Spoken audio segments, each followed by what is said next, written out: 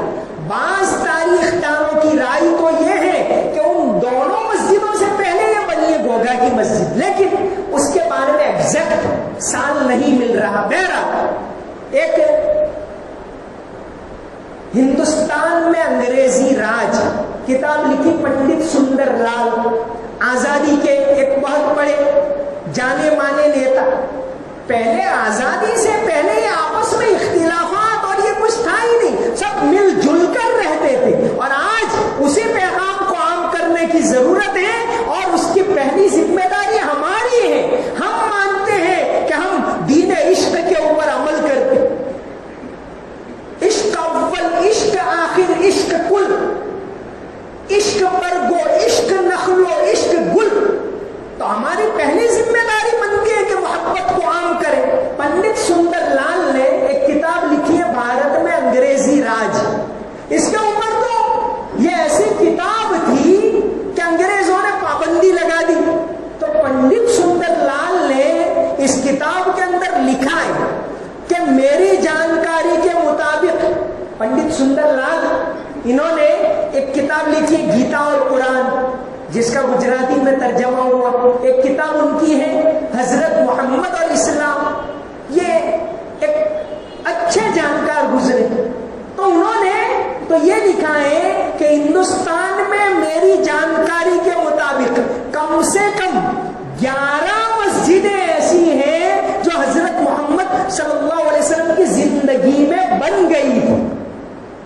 تو خیر، علامہ اقبال جب وہاں پہنچے تو پورا مسجد کا نقشہ بدل گیا، اس کو چرچ میں تبدیل کر دیا گیا تھا. بڑی عالیشان مسجد. علامہ کو بہت زیادہ افسوس ہوا، بہت زیادہ حیرت ہوئی. علامہ نے وہاں کے جو ذمہ دار تھے ان سے اجازت چاہی کہ ہم کو یہاں 2 رکعت نماز پڑھنے دو. کہا کہ نہیں، یہاں نماز پڑھنا پروہیبیٹیڈ ہے، یہاں آپ نماز نہیں پڑھ سکتے، پابندی. علامہ نے بہت زیادہ ریکویسٹ کی. کتاب کے اندر آتا ہے کہ ان کا جو وہاں کا چیف پادری تھا ان کو بلوایا، ان سے بات کی، اور ایک حوالہ دیا علامہ کہ ایک وفد آیا تھا نجران کا، 60 آدمیوں کا وفد، اور انہوں نے مسجد نبوی میں اپنی عبادت کی تھی، اور آپ صلی اللہ علیہ وسلم نے صحابہ کو بٹھا دیا تھا کہ ان کو عبادت کر لینے دو. اس کا واسطہ دے کر میں آپ سے کہتا ہوں کہ مجھے 2 رکعت یا نماز پڑھنے دیجیے. خیر، اجازت مل گئی. پچھلی تاریخ کے اندر، پچھلی 1 صدی کے اندر 2 ہی شخص ایسے ہیں جن کو اس مسجد میں نماز پڑھنے کی اجازت ملی ہماری جانکاری کے مطابق. ایک علامہ اقبال اور ایک صدام حسین، جب 1969 میں وہاں گئے تھے، تقریباً 69 تو علامہ اقبال نے وہاں 2 رکعت نماز پڑھی. اس دوران وہ جو پادری تھے انہوں نے علامہ کی تصویریں لی. اس میں سے 2 تصویریں نماز پڑھتے ہوئے، ایک تو آدھے میں بیٹھے ہوئے ہیں اور ایک قیام میں کھڑے ہیں. یہ 2 تصویریں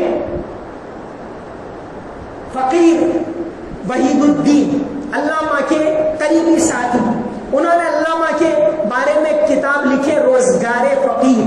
اس میں علامہ اقبال کی دونوں تصویریں موجود ہیں. بہرحال علامہ اقبال جب اسپین سے واپس آئے تو ایک بہت بڑا مجمع تھا، کیونکہ لمبے عرصے کے بعد آئے. آنے کے بعد انہوں نے جو بیان کیا علامہ اقبال نے، اس وقت انہوں نے کہا تھا، اے بھارت کے مسلمانوں، اگر تم یہ چاہتے ہو کہ تمہاری نسل اسلام پر باقی رہے، اگر تم چاہتے ہو کہ تمہاری نسلیں حضرت محمد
موبائل، اس کے لیے ہمارے پاس وقت ہے، فلاں ٹیوشن بھیجتے، فلاں ٹیوشن پہ اس کے لیے وقت ہے، دینی تعلیم کے لیے وقت نہیں۔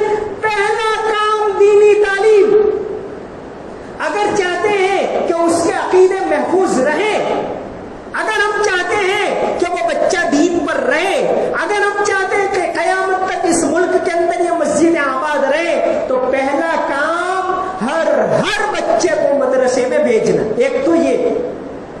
دوسرا، آج کے زمانے میں دنیاوی ایجوکیشن بہت ضروری ہے۔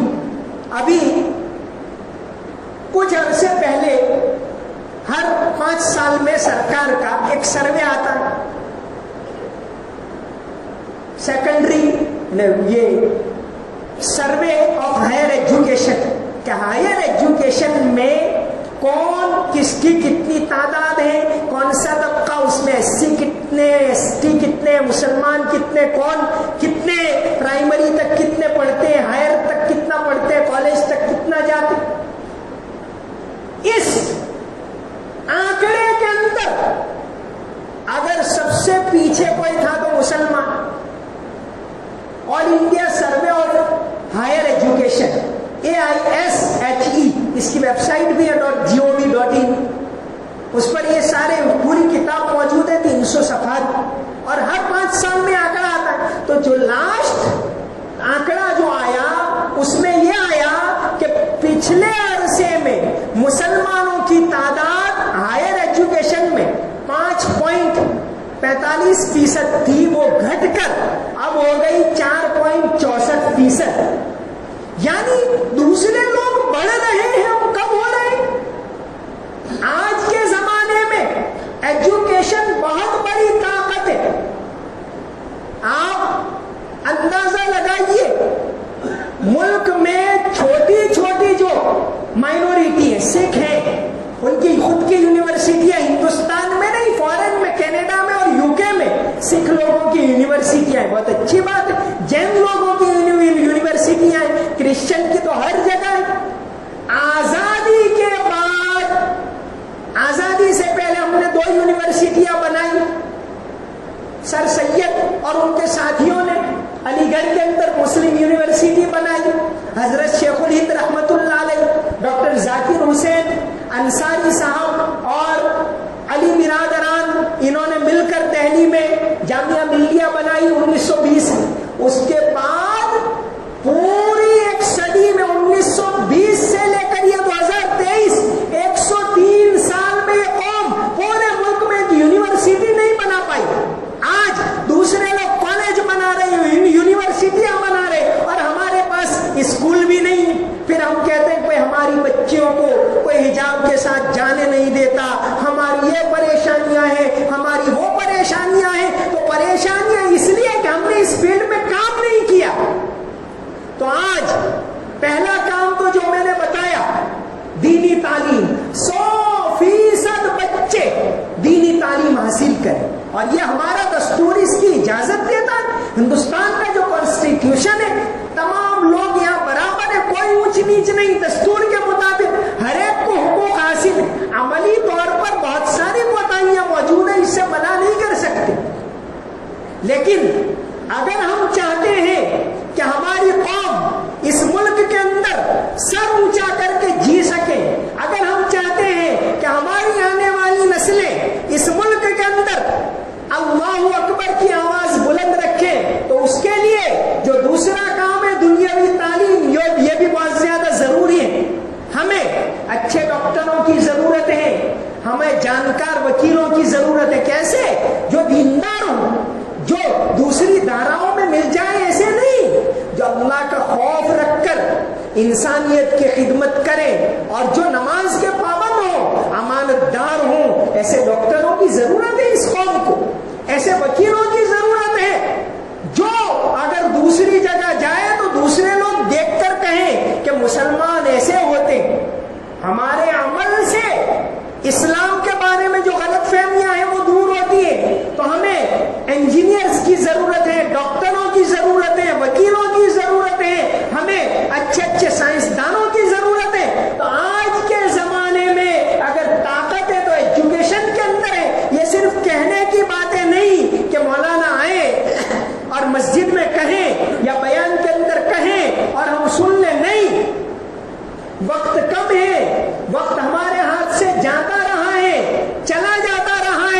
ضرورتیں وقت کم ہے، جتنا دم ہے لگا دو.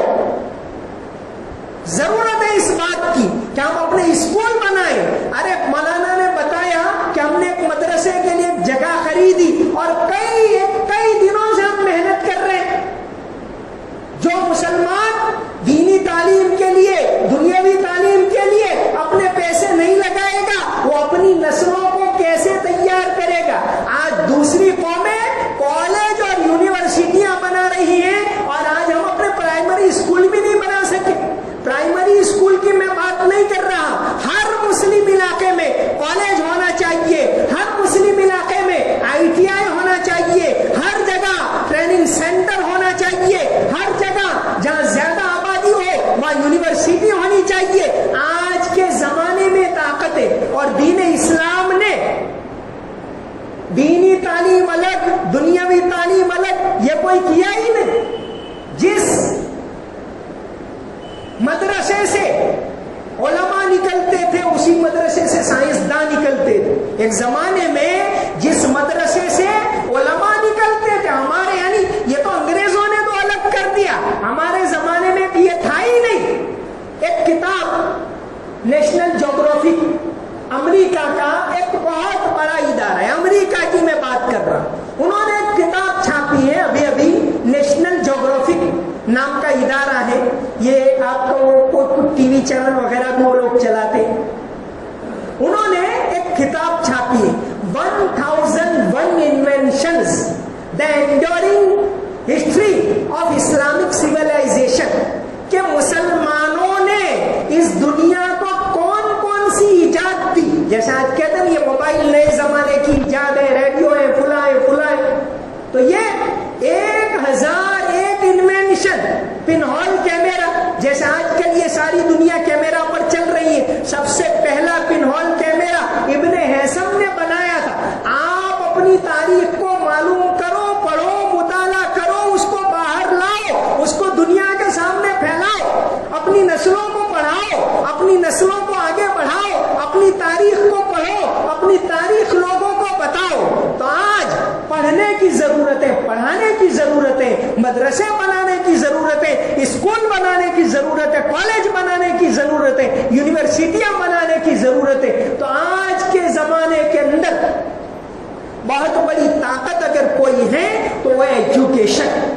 مسلمانوں کی تعداد، تو یہ جو میں نے سروے، ہائر ایجوکیشن کا سروے جو آیا اس میں مسلمانوں کی تعداد 4.64%. حالانکہ ہماری آبادی یہاں کم سے کم 16%، یہ تو ٹھیک ہے. پھر اسی میں ہائر ایجوکیشن، IIT، IIM جو بہت اونچے اونچے کالج ہوتے، IIT اور IIM کے اندر مسلمانوں کی تعداد پچھلے 5 سال میں 1.92%، 1.92%. اب گھٹ کر ہو گئی 1.87%. بڑے جو سرکاری عہدے ہوتے ہیں، جو سرکاری نوکریاں بڑی بڑی ہوتی ہیں، پولیس محکمے میں، فوج کے اندر، IAS میں، IPS میں، GPSC میں، ان سب کے اندر ہمیں اپنے بچوں کو آگے بڑھانے کی، شکایت کرنے سے کام نہیں چلے گا کہ ملک کے اندر یہ ہو رہا ہے، باعث ہو رہا ہے، وہ ہو رہا ہے. پڑھانے میں کچھ نہیں ہو رہا. پڑھاؤ، آگے بڑھاؤ، آگے بڑھاؤ، تجارت میں آگے بڑھاؤ ان کو. یہ طاقت ہے آج کے زمانے میں. دنیا میں جہاں مائنورٹی یہودی امریکہ کے اندر 0.2% ہے، 2% بھی نہیں، لیکن پورا ہولڈ ہے. انٹرنیشنل کامرس پر ان کا ہولڈ ہے، میڈیا کے اوپر ان کا ہولڈ ہے. کیوں؟ کہ یہ اپنی قوم کو بہت زیادہ پڑھاتے.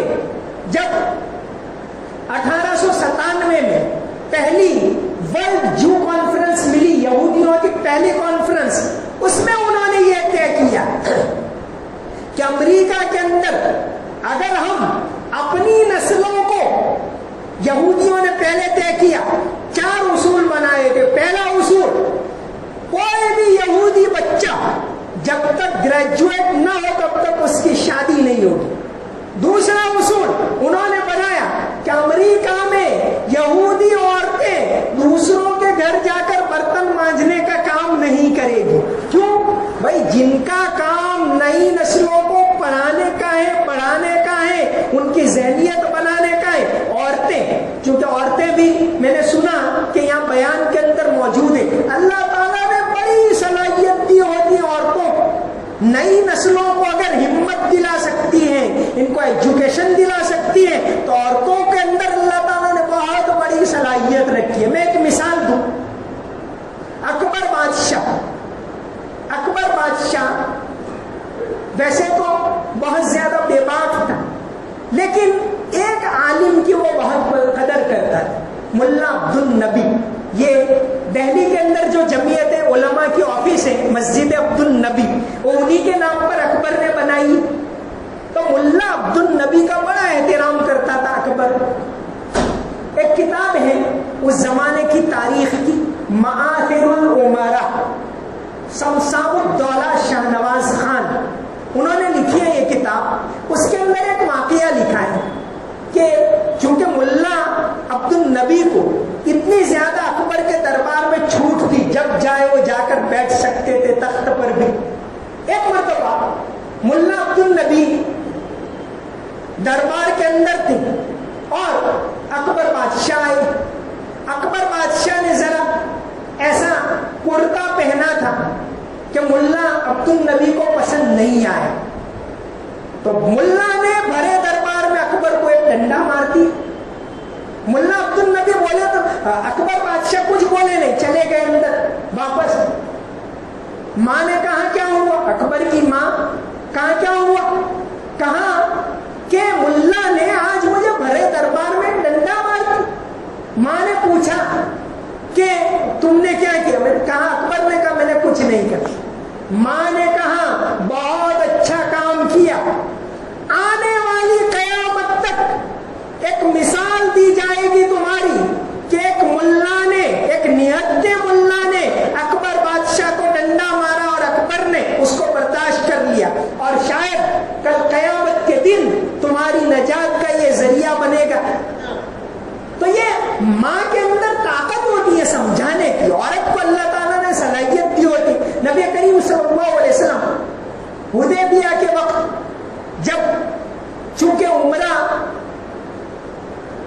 نہیں کر پائے، شرطیں یہ طے ہوئی کہ واپس جانا ہے، صحابہ کرام پریشان ہیں، آپ صلی اللہ علیہ وسلم نے فرمایا کہ سب سر منڈوا دو اور واپس جاؤ، یہیں اپنی قربانیاں کر دو۔ لیکن صحابہ کرام پریشان ہیں، ہو سکتا ہے ابھی کوئی اور راستہ نکل آئے، ہو سکتا ہے کوئی صورت، اس لیے کوئی سر منڈوا نہیں رہا۔ آپ صلی اللہ، یہ نہیں کہ نافرمانی، یہ کہ شاید کوئی اور راستہ نکل آئے، ابھی انتظار کرو۔ آپ صلی اللہ علیہ وسلم خیمے میں گئے، حضرت ام سلمہ رضی اللہ عنہا موجود تھی۔ پوچھا حضور آپ پریشان معلوم ہوتے ہو؟ آپ نے فرمایا کہ یہ بات پیش آئی کہ میں نے سر منڈوانے کو کہا لیکن ابھی صحابہ کرام انتظار میں۔ حضرت ام سلمہ نے فرمایا کہ ایسا نہیں، آپ جاؤ، کچھ مت کہو، آپ جا کر سر منڈواؤ اور قربانی کر دو۔ آپ نے یہی کیا، تمام نے یہ کیا۔ تو بعض مرتبہ اللہ تبارک و تعالی ایسی بات عورتوں کے دلوں میں ڈالتے ہیں، عورتوں نے خدمت کی ہے۔ حضرت رفیدہ اسلمیہ رضی اللہ عنہ، آپ صلی اللہ علیہ وسلم کا جب یہ احزاب خندق کا موقع تھا، اس وقت عورتیں ڈاکٹری کا کام کرتی تھی، نرسنگ کا کام کرتی تھی، ایک نام آتا ہے رفیدہ اسلمیہ کا۔ آپ صلی اللہ علیہ وسلم نے قریب ہی ان کا خیمہ لگوایا تھا۔ جب حضرت سعد بن معاذ زخمی ہوئے تو آپ نے فرمایا کہ ان کو رفیدہ کے پاس لے جاؤ۔ شفا بنت عبداللہ کا نام آتا ہے، بہت سارے نام آتے ہیں۔ تو عورتوں نے ہر مرحلے کے اوپر خدمت کی۔ آج بھی نئی نسلوں کو آگے بڑھانا، تو ہم خاص طور سے عورتوں سے اپیل کرتے ہیں کہ ہمارے بچوں کو دینی تعلیم دلاؤ، دنیاوی تعلیم دلاؤ، ان کو آگے بڑھاؤ، تعلیم کی اہمیت کے بیج ان کے دلوں کے اندر ہو تو انشاءاللہ یہ آگے بڑھیں گے۔ تو آج کے زمانے میں یہ اسباب ہیں، سب کچھ اللہ کے ہاتھ میں۔ ہم سب یقین رکھتے کہ جو کچھ ہو رہا ہے اللہ کی طرف سے ہو رہا ہے، اللہ چاہے گا تو حالات بدل جائیں گے، لیکن ظاہری اسباب کے طور پر آج اگر طاقت ہے تو دینی تعلیم کے اندر ہیں، دنیاوی تعلیم کے اندر ہیں. تو یہ سیور کے لوگوں سے ہم اپیل کرتے ہیں کہ آپ اپنے یہاں اچھے مدرسے بناؤ، اچھے اسکول بناؤ، کالج بناؤ، اپنی نسلوں کو پڑھاؤ، تاکہ آنے والے وقت کے اندر اس ملک کے اندر، ہمارے عزیز دیش کے اندر جب پڑھیں گے تو پورا ملک ترقی کرے گا. ڈاکٹر بنیں گے، پورے ملک کی خدمت کریں گے. تو اپنے بچوں کو پڑھاؤ، دینی تعلیم دلواؤ، دنیاوی تعلیم دلواؤ، اچھے ادارے قائم کرو، تاکہ آنے والے وقت کے اندر ہماری نسلیں بھی اس ملک کے اندر آزادی کے ساتھ، ایک دوسرے کے ساتھ محبت سے رہتے ہوئے اپنے مذہب کے اوپر عمل کر سکیں، دین کے اوپر عمل کر سکیں، سر اونچا رکھ کر وہ قرآن کی تعلیم دے سکیں اور ملک کے اندر وہ پھیل کر صحیح پیغام ملک کو پہنچا سکیں، غلط فہمیاں دور کر سکیں. تو آج کے زمانے میں بڑی طاقت ہے تو تعلیم ہے. تعلیم کے اندر اپنے آپ کو آگے بڑھاؤ. شراب کہن پھر پلا ساقیا، شراب کہن پھر پلا ساقیا، وہی جام گردش میں لا ساقیا. تڑپنے پھڑکنے کی توفیق دے، دل مرتضیٰ سوز صدیق دے، جوانوں کو سوز جگر بخش دے، میرا عشق میری نظر بخش دے. وآخر دعوانا ان الحمدللہ رب العالمین. سنت